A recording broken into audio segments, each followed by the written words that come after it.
ప్రార్థన చేసేటప్పుడు చాలామందికి అది అలవాటు అయిపోయింది. పాపినైనా నన్ను, పాపినైనా నన్ను, పాపినైనా నన్ను. పాపాత్ములు ప్రార్థన ఎందుకు వింటారు ఆయన అంటే, అప్పుడు విన్నాడు కదండి, ఆడు పాపాత్ముడు అని ఎవరన్నారు? ఆడు సొంకరే. యేసు ప్రభు అతన్ని క్షమించారు.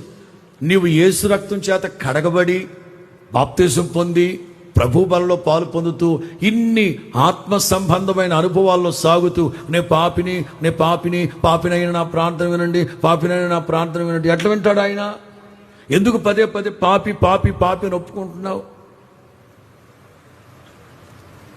ఎప్పుడు మహిమ దిగుతుందంటే, మనస్ఫూర్తిగా ప్రార్థన చేసినప్పుడు పాప పరిహారార్థ బలి, సమాధానార్థమైన బలి, దహన బలి, మిగతా బలులన్నీ ఆయన ఇంపైన సువాసనగా ఆగ్రానించిన వెంటనే మహిమ దిగింది.